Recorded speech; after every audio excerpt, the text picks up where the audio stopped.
নমস্কার, আমি অস্মিতা আপনাদেরকে স্বাগত জানাচ্ছি দ্য সোশ্যাল বাংলার পর্দায়। এই মুহূর্তে আমার সঙ্গে আছেন রাজ্যের একজন বিশিষ্ট ডাক্তার ডক্টর প্রদীপ ভৌমিক মহোদয়। স্যার, বর্তমানে আমরা দেখতে পাচ্ছি দেশে করোনার সংক্রমণ দ্রুত বাড়ছে। এর মূল কারণ কি বলে আপনি মনে করেন? প্রথমেই অভিনন্দন এবং ধন্যবাদ দ্য সোশ্যাল বাংলাকে কিছু কথা বলার সুযোগ করে দেওয়ার জন্য।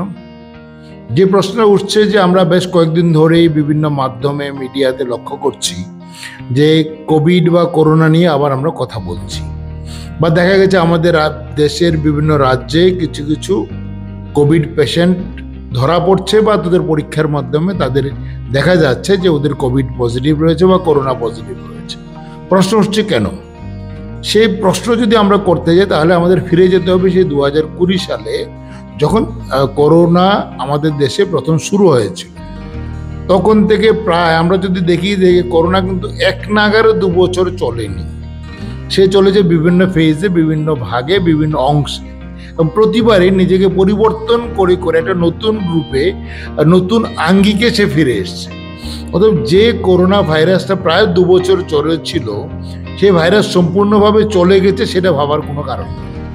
অতএব সে কোনো না কোনো রূপে রয়ে গেছিল, কখনো খুব অ্যাক্টিভ রূপে, কখনো ডরমেন্ট বা ঘুমন্ত অবস্থা বা সুপ্ত অবস্থায়। সেই সুপ্তদের মাধ্যমে মাঝে মাঝে কিন্তু করোনা ধরা পড়েছে বিভিন্ন রাজ্যে, বিভিন্ন জায়গায়। এখন প্রশ্ন হলো, সবসময় কি করোনা খুবই ভয়ঙ্কর, খুবই যেটা আমরা 2021 আমরা দেখেছি সেটা হয়েছিল না হয়নি? এবং অনেক সময় হয়ে কিছু কিছু অংশে বা কিছু পকেটে ধরা পড়েছে, সেটা আবার আমরা ধীরে ধীরে চিকিৎসার মাধ্যমে অনেকে সুস্থ হয়ে গেছেন বা বাড়েনি। এখন আমরা আবার দেখছি যে কিছু কিছু রাজ্যে ধরা পড়ছে। আমার বিশ্বাস যে সেটা যে খুব বেশি দূর এগোবে তা নয়। কেন হচ্ছে? সেটা হলো পরীক্ষার সুযোগ সুবিধা। কারণ যখনই কিছু রাজ্যে একটা জায়গায় এই করোনা ভাইরাস ধরা পড়েছে, অন্যান্য রাজ্যগুলি সঙ্গে সঙ্গে সচেতন হয়ে গেছে। কারণ বর্তমানে আমাদের যে ডিজিজ সার্ভেলেন্সের যে সিস্টেমটা সারা দেশ বিরাজ করছে, সেটা অত্যন্ত স্ট্রং।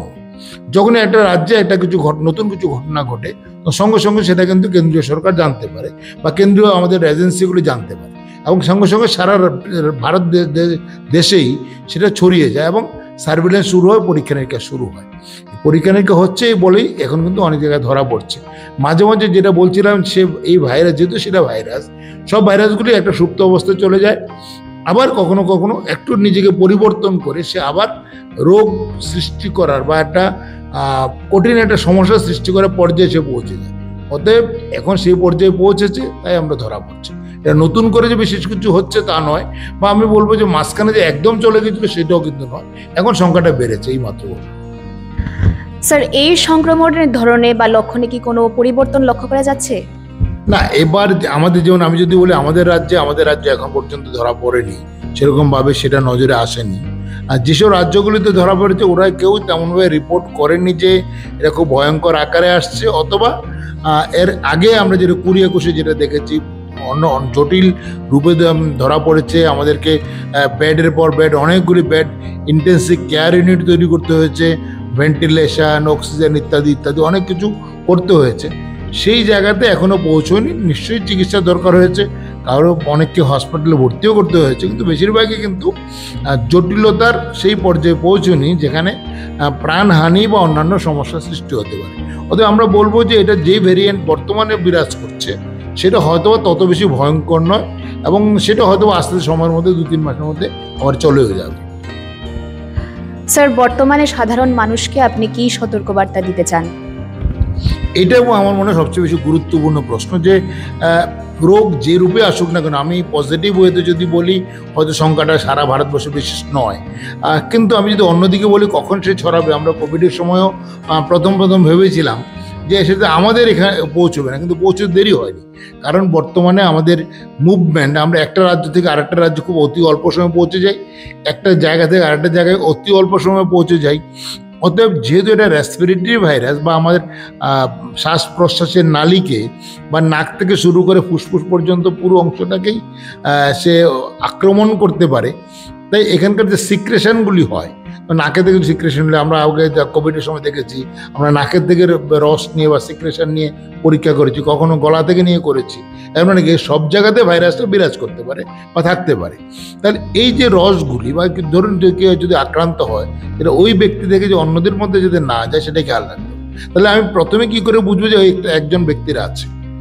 যদি কারো যদি সর্দি কাশি হয়, জ্বর হয় এবং সেটা শ্বাসকষ্টের সৃষ্টি করে বা খুব ঘন ঘন সর্দি কাশি হয়, যেহেতু বর্তমানে একটা পরিবেশ আদারওয়াইজ এই সময়ে বৃষ্টির কারণে জ্বর সর্দি কাশি হয়ে থাকে, কিন্তু যদি সেটা মনে হয় যে স্বাভাবিকের থেকে বেশি বা সর্দি কাশি, আমরা সবাই সারা জীবনে কখনো কখনো বা বছরে এক আধবার আমরা সর্দি কাশিতে ভুগি, তার যদি পরিবর্তন বা তার যদি অন্যরকম মনে হয়, তাকে পরীক্ষা করা উচিত।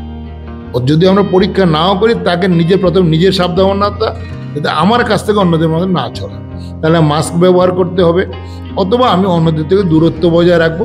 বিশেষ করে যারা বয়স্ক তাদের কাছ থেকে, কারণ যারা বয়স্ক তাদের কিন্তু কোনো না কোনো অন্যান্য রোগ থাকে, যেমন ডায়াবেটিস থাকে, উচ্চ রক্তচাপ থাকে, কিডনির প্রবলেম থাকে, তাদের শ্বাসকষ্টের সমস্যা থাকে, সিওপিডি থাকে, ব্রঙ্কাল অ্যাজমা থাকে, তাদের যাতে না হয়, বা হার্টের প্রবলেম থাকে, তাদের যদি হয় তাহলে তাদের কোনো জটিলতা বেশি দেখা দেয়। তাই বয়স্কদের থেকে অথবা শিশুদের থেকে, এবং সৌভাগ্যক্রমে গত কয়েক বছর আমরা লক্ষ্য যেটা করেছি সেটা হলো কোভিড কিন্তু শিশুদের খুব বেশি আক্রমণ করেনি। ওদের ইমিউন সিস্টেম বা রোগ প্রতিরোধ ক্ষমতা অনেকের থেকে অনেক বেশি দেখা দেয়। ওরা ভালো ছিল এবং ভালো আছে এবং আশা করি ভালো থাকবে। তাই বয়স্কদের থেকে আমাদের একটু দূরে থাকতে হবে। এবং যারা বয়স্ক, যারা এর মধ্যে কোনো না, যেমন বিশেষ করে যারা শ্বাসকষ্টের রোগী, সিওপিডি রোগী, ক্রনিক অবস্ট্রাকটিভ পালমোনারি ডিজিজের রোগী, তাদেরকে কিন্তু সবসময় আদারওয়াইজও মাস্ক ব্যবহার করা উচিত। প্রত্যেক ব্রঙ্কাল অ্যাজমা রোগী ঘর থেকে বেরোবার সময় মাস্ক নিয়ে পরবেন। যারা অনেক ছেলেরা ছোটদেরও যারা বাইক নিয়ে ঘোরেন বা ঘুরতে হয় যাদেরকে, আমরা সবসময় বলি ওদেরকে ফুল যে হেলমেট সেটা ব্যবহার করার জন্য। শুধু ট্রাফিকের জন্য নিয়মের রক্ষার্থে হেলমেট নয়, আমার নিজের স্বাস্থ্য রক্ষার্থে কিন্তু ফুল হেলমেট ব্যবহার করলে শুধু যে আমার মাথা বাঁচবে তা নয়, আমার রেসপিরেটরি ইনফেকশনও বাঁচবে, ধুলাবালি থেকে আমরা রক্ষা পাবো। তেমনি কোভিডের ইনফেকশন থেকে রক্ষা পাওয়ার জন্য এই ধরনের মাস্ক বা হেলমেট যখন আমরা বেরোবো আমাদের ব্যবহার করা উচিত। অথবা আমরা যদি মনে হয় যে সর্দি কাশি হচ্ছে বা কেউ আক্রান্ত হচ্ছে, তার থেকে আমরা দূরে থাকবো। বাড়িতে যদি কারোর হয় তাকে সঙ্গে সঙ্গে আমরা চিকিৎসা করাবো বা প্রয়োজনে পরীক্ষা করবো, তাহলে কিন্তু আমরা ভালো থাকতে পারবো। এবং আমাদের সবাইকে কিন্তু এই যে রেসপিরেটরি এটিকেটটা, এটা কিন্তু আমাদের সবাইকে মেনে চলা উচিত সব সময়ের জন্য। এবং এটাকে আজকে কোভিড এসছে তাড়াতাড়ি আমরা হঠাৎ করে নিয়ম মানতে শুরু করলাম, কালকে ভুলে যাবো তা নয়। এটা একদিন প্রতিদিনের মতোই আমাদের মনে হয় আমাদের সর্বক্ষণের অভ্যাসটা যদি আমরা পরিণত করতে পারি, তাহলে আমরা অনেক ভালো থাকবো। এবং এবারে যেটা নিয়ে আমরা সবাই ভাবছি, আমরা কথাও বলছি, সেটা কিন্তু আমার মনে হয় আমরা যদি সাবধান থাকি, এটাকে এড়ানো অত্যন্তভাবেই সম্ভব। আগামী দিনে কি এই সংক্রমণের সংখ্যা বাড়তে পারে নাকি এটি সাময়িক? সেটা বলা খুব কঠিন, কারণ ভাইরাসের ধরন নিয়ে আগে থেকে বলাটা বড় কঠিন বা অত্যন্ত জটিল। তো সব ভাইরাসে আমরা দেখেছি সেটা যদি হয় সেটা কয়েক মাসের বেশি অবস্থান করে না, কারণ ভাইরাসগুলি যখন প্রকৃতির সংস্পর্শে আসে তো প্রকৃতিও তাকে অ্যাটাক করার চেষ্টা করে। এবং এই যে যুদ্ধে একটা সময় ভাইরাসের হার হয় এবং তার জন্য কিন্তু ভাইরাস আবার দ্বিতীয়বার অন্য রূপে আসে। তাই নিশ্চয়ই খুব বেশি দিন চলবে না আমার বিশ্বাস, এবং সে অল্প দিনের মধ্যেই আমরা হয়তো আবার এই যে ভয়ের জায়গা থেকে আমরা উতরে উঠে আমরা নিজেদের সাবলীল জায়গাতে আমরা পৌঁছে দিতে পারবো। যারা আগেই একবার করোনায় আক্রান্ত হয়েছে তাদের কি সংক্রমণের আশঙ্কা আরো বেশি আছে? না, বেশি আছে সেটা বলা যাবে না। যে সাধারণত আমরা ভাইরাস ঘটিত রোগ নিয়ে আমরা যেটা বলি, যে যদি যে কোনো ভাইরাস, যেমন যাদের চিকেন পক্স যাদের হয়েছে, তাদের সাধারণত এরপর আর চিকেন পক্স হয় না, কারণ একবার হওয়ার পরে সেটা একটা রেজিস্ট্যান্স তৈরি হয় বা ওই রোগের বিরুদ্ধে একটা শরীরের মধ্যে একটা ভ্যাকসিনের মতো বা টিকার মতো সেটা কাজ করে এবং দ্বিতীয়বার হয় না। কিন্তু ইনফ্লুয়েঞ্জা ভাইরাস বা এই কোভিড ভাইরাস এগুলি একটু অন্য ধরনের, ওরা ওই খুব তাড়াতাড়ি নিজেদের জায়গাটা পাল্টায় বা মিউটেশন হয়, এবং ইমিউনোলজিক্যালি ওদের যে স্ট্রাকচারটা বা ওদের যেহেতু স্ট্রাকচার ছোট, নিজেদের পরিবর্তন তাড়াতাড়ি করতে পারে। এই কারণে দেখবেন আমরা যখন ইনফ্লুয়েঞ্জা ভ্যাকসিন দিই, আমার প্রতি বছর ইনফ্লুয়েঞ্জা ভ্যাকসিন দিতে হয়। আবার যখন আমরা হেপাটাইটিস বি ভ্যাকসিন দিচ্ছি, 3টে দেওয়ার পরে আমরা সারা জীবন বলি আর সারা জীবন দেওয়ার দরকার নেই।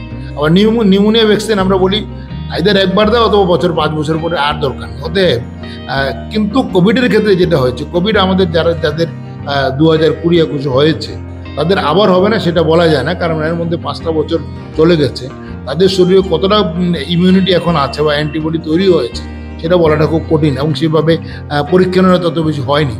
আর দ্বিতীয় কথা হলো, ভাইরাসটা যেহেতু তার গতি প্রকৃতি পাল্টাচ্ছে, অতএব এই ভাইরাসের এগেনস্টে যাদের আগে রোগ হয়েছিল সেটা কতটা প্রতিরোধ তৈরি করতে পারবে। অথবা একটা প্রশ্ন হয়তো হতে পারে, যাদের আগে ভ্যাকসিন নিয়েছিল, দুটো ভ্যাকসিন নিয়ে ওরা কতটা আজকে প্রোটেক্টেড সেটা বলা কঠিন। কিন্তু আমরা বলবো সেটাকে আমরা প্রোটেকশন দেবে সেটা ভাবার কোনো কারণ নেই, যেহেতু আমরা ভাবার কারণে আমাদের সাবধানতাগুলি যেগুলি আমরা বলি বা বলছি সেগুলো কিন্তু আমাদের মেনে চলতেই হবে। ধন্যবাদ স্যার আপনার মূল্যবান সময় আমাদেরকে দেওয়ার জন্য। এতক্ষণ আমাদের সাথে ছিলেন রাজ্যের একজন বিশিষ্ট ডাক্তার ডক্টর প্রদীপ ভৌমিক মহোদয়। আজকের এতটুকু পর্যন্তই। ক্যামেরায় পল্লবের সাথে আমি অস্মিতা। ধন্যবাদ।